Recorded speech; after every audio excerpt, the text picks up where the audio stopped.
Maru es una mujer muy interesante porque ella está bien enterada de cómo ocurren las cosas, cómo puede uno sobrevivir eficientemente y airosamente aquí en los Estados Unidos, que para la gente nuestra cuando llega aquí es un asunto bastante desafiante, bastante dificultoso.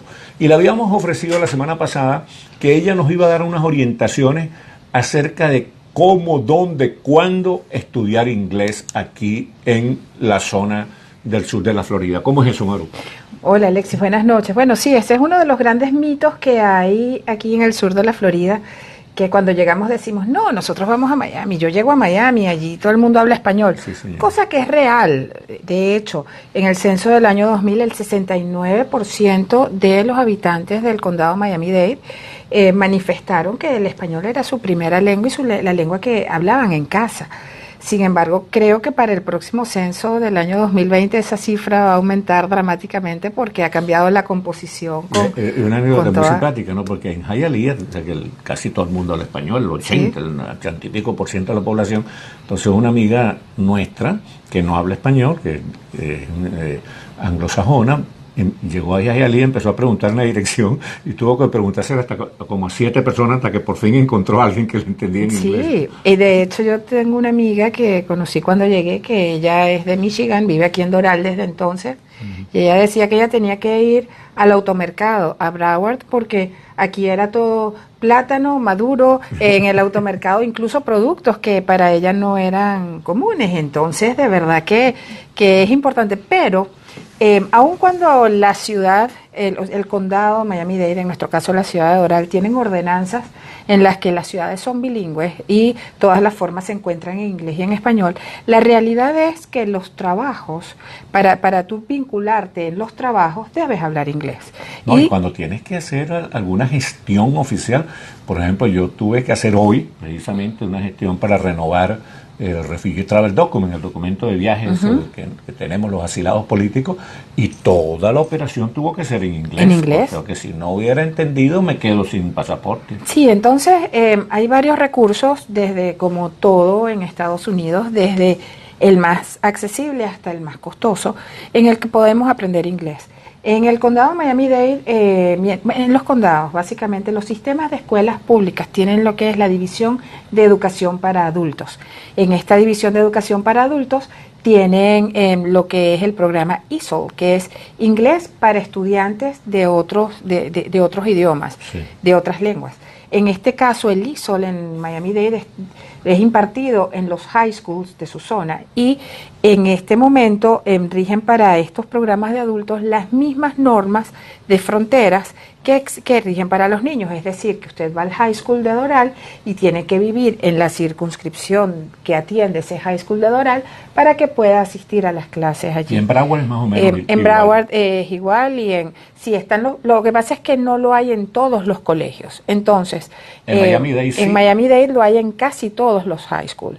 Entonces, los públicos. Entonces, lo que se debería hacer, nuestros amigos de Bienvenidos Venezolanos van a tener información del link.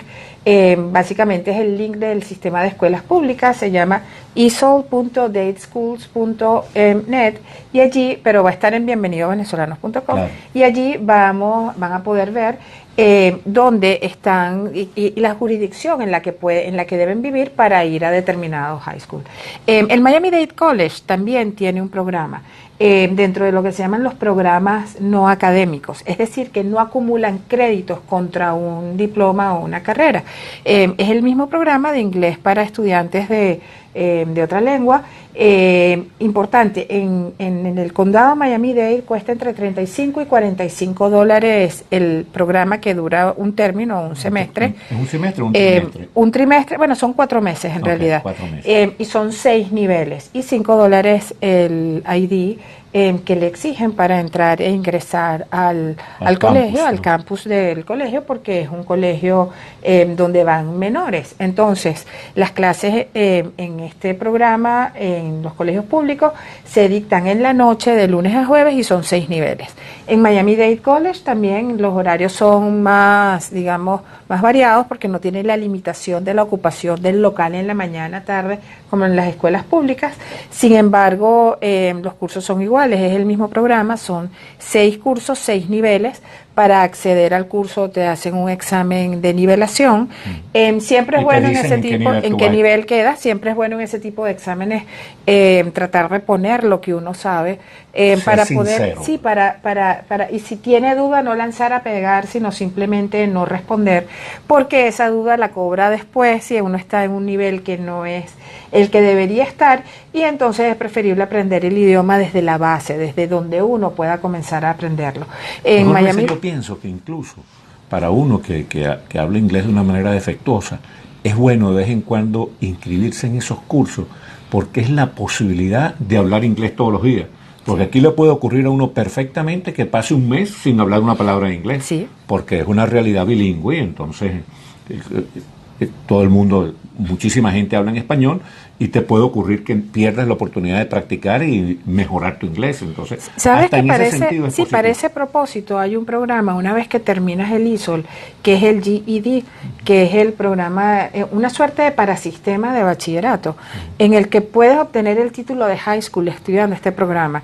En términos, digamos, normales para la escolaridad local, el alumno tiene que tener más de 18 años para poder aplicar, pero cualquier persona mayor de 18 años puede ingresar en este programa y tiene matemáticas, tiene ciencias, un área de lenguaje y un área de estudios sociales. Y en las bibliotecas públicas, por lo general, de vez en cuando hacen programas de conversación en inglés. De conversación también, pero lo importante de este programa es que si tienen niños, sí, porque una de las grandes dificultades con las que nos enfrentamos los padres y madres cuando venimos a Estados Unidos es que nuestros hijos estudian en inglés. Claro. Y cómo los ayudamos en las tareas si no entendemos lo que están viendo. Entonces este programa del GED nos da un marco de estudios sociales, de historia de los Estados Unidos, geografía. Bueno, es un muy buen dato, se puede hacer en un año, tiene conversación, empiezas ya a escribir sobre otros tópicos, no es la clase de inglés para escribir, sino escribes ensayos, escribes tareas, composiciones, y te va ayudando a tener más tiempo con personas que hablan inglés un poco más especializados. Y también en lo que son las bibliotecas públicas hay audiolibros claro, gratuitos de cursos de inglés. Allí claro, se necesita una disciplina en poder, digamos, en tomar un CD y sentarte todos los días, pero quien lo puede hacer es interesante. El uso de las bibliotecas públicas es además, maravilloso. Está visto que si vas a vivir aquí, y sobre todo los que tienen la intención de vivir aquí el resto de su vida, tienen que aprender inglés para ser competitivos, sí, sin abandonar su idioma original, pero tienen que aprender inglés para ser competitivos, ¿no? Y no olvidar que también existen planes de capacitación profesional donde puedas también obtener el inglés ya relativo a la profesión que traes, porque en mi caso yo estudié inglés en Miami-Dade College, pero bueno, yo crecí que es otra historia, ¿no? Pero yo soy periodista. Para poder escribir al nivel de un periodista anglosajón, pues sí, tuve que empezar a estudiar inglés de una manera. Que trabajar muy duro, porque eso es un nivel de exigencia mayor, ¿no? Porque, digamos, la destreza de la pluma que un periodista logra para poderse expresar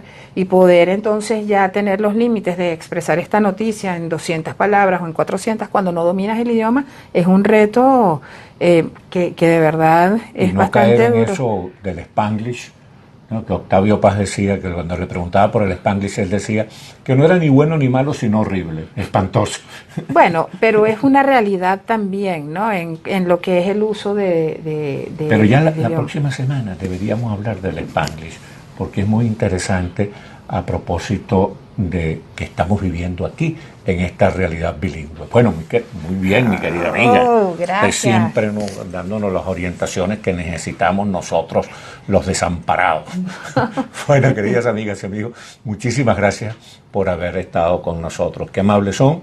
Nos vemos el próximo lunes, si Dios quiere, la Virgen del Valle.